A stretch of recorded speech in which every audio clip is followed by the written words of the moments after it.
آپ کو جو سب سے بڑا مسئلہ جو آج جس کا ہمیں سامنا کرنا پڑ رہا ہے، دیکھیے ملک کی انرجی سیکیورٹی ہے، ملک کی اکنامک سیکیورٹی ہے، تو ساری سیاسی پھر صورتحال بھی ہے، الیکشن بھی ہے، اقتدار بھی ہے، اپوزیشن بھی ہے، اس کے بغیر تو پھر آپ کچھ سروائیو نہیں کر سکتے۔ بھارت اور انڈونیشیا کا زبردست ماڈل آپ کے پاس موجود تھا، جنہوں نے ڈالر کی صورتحال سے نمٹنے کے لیے جو ان کے اپنے شہریوں کے بیرون ملک جن کے انہوں نے بینکوں میں ڈالر رکھے ہوئے تھے، انہیں ایک بڑی زبردست شفاف طریقے کے ساتھ انہوں نے ایک سکیم آفر کی، یا تو وہ ڈالر آپ وہ خزانہ ملک واپس لے آئیں، یا اس کے اوپر آپ اس کو ڈکلیئر کر کے 15% ٹیکس دے دیں۔ لوگوں نے ڈکلیئر کیے، یہ کچھ رقم ڈالرز واپس لے کے اربوں ڈالرز کا انڈونیشیا کو فائدہ ہوا اور بھارت کو ہوا۔ ہم نے کچھ نہیں کیا سوائے اعلانات کے۔ انہوں نے کہا کہ انڈونیشیا جو ماڈل ہوا تو انہوں نے کہا جی ڈکلیئر کریں، اگر ملک سے باہر رکھیں گے تو 15% اس پہ ٹیکس لگے گا، اگر ملک کے اندر لے آ جائیں گے تو صرف 4% ٹیکس لگے گا۔ آج اخبار میں بھی چھپا ہوا ہے۔ تو جب 4% لگا، لوگوں نے سارے کا سارا جو ہے وہ اپنا باہر کا پیسہ ملک کے اندر لے آئے۔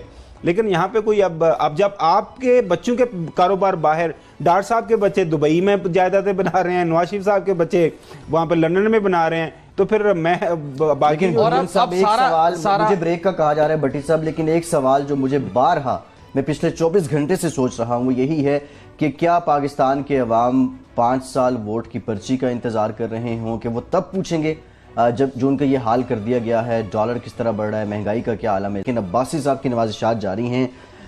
بٹی صاحب وہ وعدے کہاں گئے؟ گیس تو میرے گھر بھی نہیں آ رہی ہے۔ فیصل دیکھیے، پاکستان گیس پورٹ جس کمپنی نے تعمیر کیا، اقبال زیڈ احمد صاحب، ان کے خلاف مسلم لیگ نون کے وزیر خواجہ آصف صاحب ان کے خلاف سپریم کورٹ میں گئے، ان کے پاور پلانٹس اور ان کی کمپنی کے خلاف انہوں نے فیصلہ لیا۔ خاقان عباسی صاحب کے ساتھ ان کی بہت گہری دوستی ہے، ان کی نوازشات ہیں کہ وہ تھمنے کا نام نہیں لے رہی پاکستان کو۔ شاہد خاقان عباسی صاحب تو جا چکے ہیں۔ شاہد خاقان عباسی صاحب ہمارے موجودہ وزیر اعظم، ان کی مہربانیوں اور نوازشات سے اس کمپنی کو بہت سارے معاملات کے اندر پہلے ریلیکسیشن ملی۔ انہوں نے پاکستان کا دوسرا LNG ٹرمینل تعمیر کیا، جس کی بنیاد کے اوپر شاہد خاقان عباسی صاحب نے یہ قوم سے وعدہ کیا تھا کہ رواں سال موسم سرما میں عوام کے چولہے نہیں بجھیں گے۔ ایک معاہدہ ہوا تھا، اس کے مطابق سارے ارینجمنٹ ہوئے تھے، جس کے مطابق یہ ٹرمینل جون 2017 میں مکمل ہونا تھا، معاہدے کے مطابق نہ ہو سکا۔ 6 ماہ اس کو ایکسٹینشن دی گئی۔ $30 ملین کا ان کے اوپر جرمانہ بنا کہ آپ مقررہ وقت پر اپنے آپریشنل نہیں ہوئے۔ شاہد خاقان عباسی صاحب اس سے بڑے خائف ہوئے، جو MD تھے پاکستان LNG ٹرمینل کمپنی، اعظم صوفی ان پر برہم ہوئے کہ آپ نے ان کو کیوں نوٹس سرو کیا۔ اس کے اوپر انہوں نے ایک ڈپٹی اٹارنی جنرل کے اوپر ایک سالسی بنا دی کہ وہ اس کا فیصلہ کرے گی۔ اس کے بعد اللہ کر کے نومبر کے اندر شاہد خاقان عباسی صاحب نے جا کے اس کا افتتاح کیا۔ اس ٹرمینل نے ڈی گیسیفیکیشن کا عمل شروع کیا۔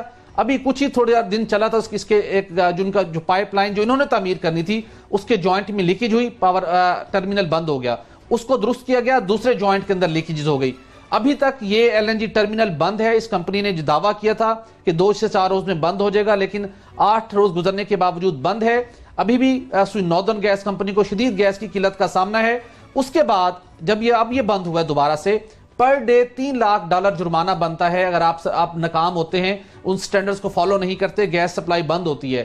MD پاکستان LNG ٹرمینل دوبارہ انہیں نوٹس سرو کرنے کی کوشش کی ہے۔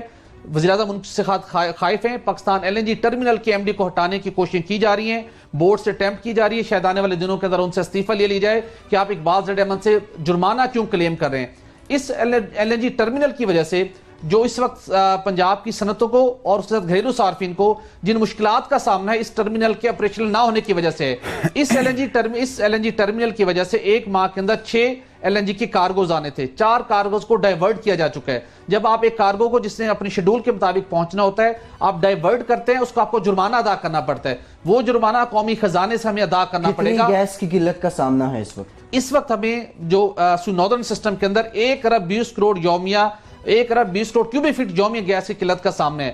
اگر یہ ٹرمینل چل رہا ہوتا تو اس وقت صورتحال قدرے ٹوٹل نقصان کتنا آپ کی نظر میں یہ جو سارا میس اپ ہو رہا ہے، اس سے اس وقت میرے نقصان دیکھیں اکنومیکلی تو اربوں روپے کے اندر نقصان ہے، لیکن اس LNG ٹرمینل کی کمپنی نے جو نقصان پہنچایا ہے قومی خزانے کو، وہ جو اب تک کی اسٹیمیشن ہے وہ 4 ارب سے زیادہ یعنی $40 ملین سے زیادہ ہے۔